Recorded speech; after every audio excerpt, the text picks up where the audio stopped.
నియోజకవర్గంలో స్వతంత్ర అభ్యర్థి పసుపులేటి సుధాకర్ ఎన్నికల ప్రచారాన్ని ఉధృతం చేశారు. ఆయన సతీమణి సుగుణమ్మ సైతం సుడిగాలి ప్రచారం చేస్తూ నియోజకవర్గాన్ని చుట్టేస్తున్నారు.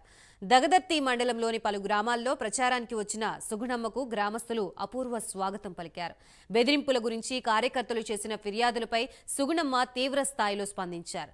బెదిరింపులకి భయపడేది లేదని, భయం అనేది తమ రక్తంలోనే లేదన్నారు. బెదిరిస్తే సహించబోమని హెచ్చరించారు సుగుణమ్మ.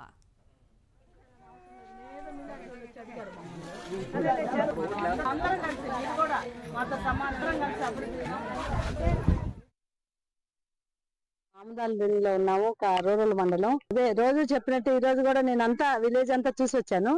అసలు ఎంత దారుణం అంటే పాపం వాళ్ళు ఏదో కష్టపడి అంతా ఇంత ఇల్లు కట్టుకుంటున్నారు. ఇది మీద ఎవరైతే పాలకులు ఉన్నారో ఆ పాపాన్ని మూట కట్టుకోవాల్సిందే. మేము ప్రతిరోజు చెబుతున్నాం. నిజంగా దారుణమైన పరిస్థితి ఇక్కడ. ఎంత దారుణమైన పరిస్థితి అంటే మరి ఎలా యాక్సెప్ట్ చేస్తున్నారో మనం అసలు ఈ రోడ్డు మీదకి రానికుండా కొట్టాలి పాలకుల్ని. ఎందుకు అంటే అసలు ఇంతలోతు వర్షం పడితే మోకాళ్ళలోతు నీళ్ళల్లో పరిపాలన లేకుండా దారుణమైన పరిస్థితిలో ఉంది. సైడ్ కాలువలు లేవు, రోడ్లు లేవు. ఈ రోడ్డు కూడా సరిలేదు, మీరు చూడొచ్చు. మేము ఖచ్చితంగా మనం 5వ తారీఖు మనం గెలుస్తున్నాము. 5వ తారీఖు నుంచి సోదరులు మా చెల్లెళ్ళతో సమానం వీళ్ళందరూ, నాకంటే చిన్నవాళ్ళు ఉన్నారు, అందరూ కూడా పెద్దవాళ్ళు అమ్మలు కూడా ఉన్నారు. నేను అందరి ముందు చెప్తున్నాను, ఖచ్చితంగా నేను ఐడెంటిఫై చేసి సుధాకర్ గారి తరపు నుంచి ఎమ్మెల్యే అయినాక నేను కూడా వచ్చి అన్ని పనులు చేస్తాను.